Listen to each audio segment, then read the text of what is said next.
Journalist మూర్తి versus Venu Swamy వ్యవహారం నెమ్మది నెమ్మదిగా ముదురుతున్నట్టే కనిపిస్తుంది. ఎందుకంటే నేను దాదాపు 15 కేజీలు తగ్గిపోయాను. నేను ఖచ్చితంగా ఆత్మహత్య కూడా చేసుకోవాలనుకున్నాను. నా భార్య కూడా ఆత్మహత్య చేసుకోవాలనుకుంది. 5,00,00,000 డిమాండ్ చేశాడు టీవీ5 మూర్తి అంటూ తీవ్రమైనటువంటి ఆరోపణలు చేశారు వేణుస్వామి, ఆయన భార్య వాణి శ్రీవాణి.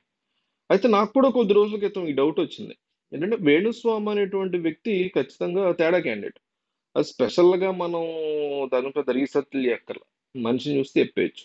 అలా అని చెప్పి మనం అట్లా బ్లైండ్ ఎలిగేషన్స్ చేయలేం కాబట్టి విత్ ప్రూఫ్స్ మాట్లాడాలి. టీవీ5 వాళ్ళు గాని, టీవీ5 మూర్తి గాని దీని మీద బ్యాక్ టు బ్యాక్ ప్రోగ్రామ్స్ చేస్తున్నారు.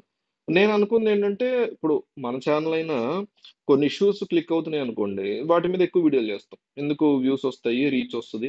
అట్లాగే పాయింట్స్ ఎక్కువ జనాలకు తెలుస్తాయి. మనం ఇంటర్నల్‌గా వీడియో హెడ్డింగ్ ఏం పెట్టినా లోపలికొచ్చిన తర్వాత న్యూట్రల్ పాయింట్ చెప్పడానికి ప్రయత్నం చేస్తాం గదా! అట్లా ఏదో తిప్పలు పడుతున్నారు టీవీ5 వాళ్ళు అనుకున్నా. అండ్ ఇంకో డౌట్ కూడా వచ్చింది. ఎందుకు ఇంత టార్గెట్ చేస్తున్నారు మరి Venu Swamy? Definitely is a bad guy. కానీ ఆహ్, అంతకంటే పెద్ద స్కామ్‌లు చేసిన రాజకీయ నాయకుల్ని పెద్దగా పట్టించుకోరు ఈ టీవీ5 వాళ్ళు. అదే టీడీపీ వాళ్ళైతే అసలు పట్టించుకోరు.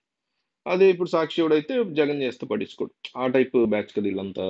సో, ఎందుకింత టార్గెట్ చేస్తున్నాడు? దానికి తగ్గట్టుగా వేణుస్వామి గూడా బయటకొచ్చి నిన్న 5,00,00,000 టార్గెట్ చేస్తున్నారని ఆవిడ చెప్పడం గూడా సింక్ అవుతుంది. కానీ ఆధారాలు లేకుండా మరీ ఒక 5,00,00,000 అడిగారని నేనైతే అనుకోను గానీ, ఒక రూ. 1,00,00,000 గట్టిగా ప్రోగ్రామ్ పెట్టి ఉంటారని అనుకున్నా. ఈ టీవీ ఛానల్స్ వాళ్ళందరూ అంతే ఉంటారు.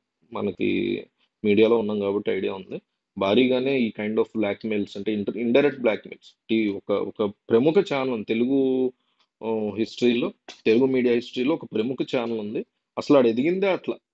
ఇప్పుడు అందులోని హెడ్ వెళ్ళిపోయి వేరే ఛానల్ పెట్టుకున్నాడు. మేము అందులో ఉండే మిగతా వాళ్ళు కూడా ఇట్లా ఏదైనా ఒక పెద్ద కార్యక్రమాన్ని నెత్తినేసుకుంటారు. అందులో ఒకళ్ళ మీద రాత్రి పగలు ప్రోగ్రామ్స్ చేస్తారు. అవి నిజాలే కావచ్చు. బట్ స్టిల్ అల్టిమేట్ గా వాళ్ళ నుంచి డబ్బులు వచ్చినప్పుడు వీళ్ళు మూసేస్తారు ప్రోగ్రామ్స్. అది అంటే ఇన్ ఫేవర్ ఆఫ్ పీపుల్ చేస్తారు, చేయరు వీళ్ళు, బయట ఇట్లా చెప్తారు అంటున్నా అనమాట. అయితే టీవీ5 మూర్తిని డైరెక్ట్ గా డబ్బులు డిమాండ్ చేస్తున్నాడంటే ఇట్లా ఇంకోటి ఇంకోటి చెప్తే ఎవరు నమ్మరు అనే ఉద్దేశం, నిజం కూడా కావచ్చు, నేను కాదంట్లా, నమ్మరనే ఉద్దేశంతో వాణి శ్రీవాణి గాని ఈయన వేణుస్వామి గాని ఏం ప్లాన్ చేశారంటే ఒక ఆడియో రేప్ కూడా ప్లాన్ చేశారు ప్రూఫ్ లాగా. టీవీ5 మూర్తికి సహచరుడుగా లేకపోతే బాగా క్లోజ్ గా ఉండేటువంటి అసోసియేట్ అయిన అమ్మర్ అనే వ్యక్తి ద్వారా డబ్బులు అడుగుతున్నట్టు. అయితే ఆడియో టేప్ విన్నప్పుడు మనకి చాలా క్లియర్ గా ఇది ఒక ప్లాన్ అని, ఇది ఒక ఫెయిల్ అయ్యే ప్లాన్ అని, ఇది ఒక ఫ్యాబ్రికేటెడ్ థింగ్ అని అర్థమైపోతుంది. వాళ్ళు అడగలేదని నేను అనట్ల. బట్ వాటి ఆధారాలు సేకరించడంలో వీళ్ళు ఫెయిల్ అయ్యారని చెప్తున్నా. నా ఫీలింగ్. అడగలేదని, లేకపోతే ఇండియన్ మీడియా చాలా పవిత్రంగా పతివ్రతలా ఉందని. టీవీ5 మూర్తి అయితే ఏకంగా నన్ను చంపేయండి రాళ్లతో కొట్టి, ఎన్డీ తివారీ విషయం నేనే బయట పెట్టాను. నన్ను రాళ్లతో కొట్టి చంపేసి నేను ఒకవేళ చచ్చిపోయిన తర్వాత నిజం గనక బయటపడితే నా బొయ్యికలకి ద్రోహి అని ఫోటో పెట్టండి, బోర్డు పెట్టండి. ఇయంతా అతి అన్నమాట. అతి బేరాలు ఇయన్నీ. అవతల సాక్షిలో ఈశ్వర్ అయినా, ఇటు టీవీ5లో మూర్తి అయినా అతి క్యాండిడేట్. నిజాయితీగా ఉండే జర్నలిస్టులు కాదు. ఇప్పుడు టీడీపీ పార్టీ 2014 నుంచి 19 వరకు ఏం తప్పులు చేయకుండా ఉంటదా? ఆ విషయం ఎప్పుడైనా టీవీ5 మూర్తి మాట్లాడారా? ఎత్తారా? లేకపోతే 2019 నుంచి 24 వరకు జగన్మోహన్ రెడ్డి ప్రభుత్వం ఏ తప్పు చేయకుండా ఉంటదా వైసీపీ? ఆ విషయం ఎప్పుడైనా మాట్లాడారా ఈశ్వర్? ఎగ్జాంపుల్ కోసం కంపేర్ చేస్తున్నా. సో ఈ ప్రతి మీడియా ఛానల్లో ఉండేటువంటి వాళ్ళు అతి క్యాండిడేట్లును వాళ్ళ తాలూకా వాళ్ళు అయితే ఒకలా, కాకపోతే ఒకలా బిహేవ్ చేస్తారు, మాట్లాడతారు. కాస్త బెటర్ జగన్ కంటే చంద్రబాబు, లేకపోతే చంద్రబాబు కంటే జగన్ అని పర్సనల్ ఫీలింగ్ వేరు. ఒక మీడియా హౌస్ లో ఉన్నప్పుడు, ఒక జర్నలిస్ట్ ప్రొఫెషన్ లో ఉన్నప్పుడు ఎప్పుడైనా సరే జర్నలిస్ట్ అనేవాడు ప్రతిపక్షమే. అసలు రాజకీయ నాయకులు పూర్తిగా యాంటీగా ఉండాలి జర్నలిస్ట్. సరే, అది వేరే టాపిక్. అయితే ఈ టీవీ5 మూర్తి నిజానిజాలేవో బయటపడదామని, రాబడదామని ట్రై చేసినటువంటి వేణుస్వామి గాని, ఆయన వైఫ్ వీణా వాణి గాని ఖచ్చితంగా ఫెయిల్ అయినట్టు కనిపిస్తున్నారు.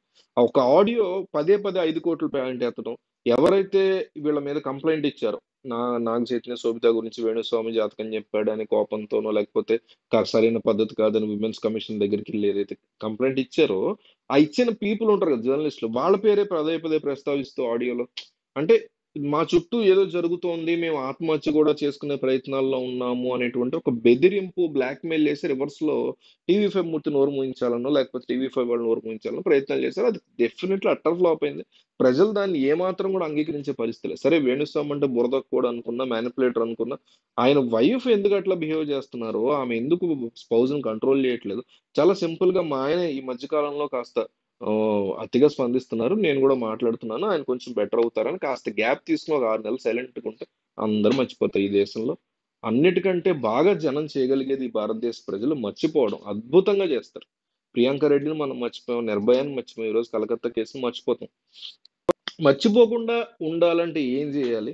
ఆ ఉన్న కాసేపు ఏదైతే ఒక ఉప్పెన లాంటి కోపం వస్తదో, ఆ టైంలో ఎట్లాంటి నార్మ్స్ తీసుకురావాలనే దాని గురించి మనలాంటోళ్ళు మాట్లాడుకుంటారు గానీ, సో, జనరల్‌గా జనాలు మర్చిపోతారు. సో, వాళ్ళు సైలెంట్‌గా కొన్నాళ్ళుంటే సరిపోయేది గానీ, మాది ఏ తప్పు లేదు, మేము చాలా అమాయకులం అన్న లెవెల్‌లో బిల్డప్ ఇవ్వడం వల్ల, పైగా ఒక ఆడియో ఫ్యాబ్రికేట్ చేసే ప్రయత్నం చేయడం, మాటి మాటికి అందులో 5,00,00,000 గురించి, ఆ జర్నలిస్టులందరి గురించి ఎత్తడం వల్ల, వీళ్ళ ప్లాన్ అయితే డెఫినెట్‌లీ బొక్కబోర్లో పడింది. అటర్ ఫ్లాప్ అయింది. వాళ్ళ చేతిలో ఏకంగా టీవీ 5 ఉంది కాబట్టి ఇక తెల్లారిన దగ్గర నుంచి ఆళ్ళ వ్యసనాలు చెప్పుకుంటారు.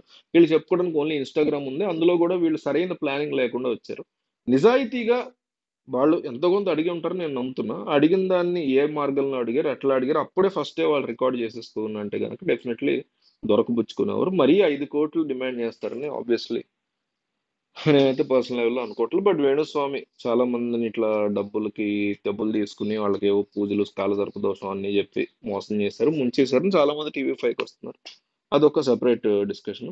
మొత్తం మీద వీళ్ళ ప్లాన్ అయితే ఫ్లాప్ అయిందని నాకు అనిపిస్తుంది. మీకేమనిపించిందో కింద రాయండి.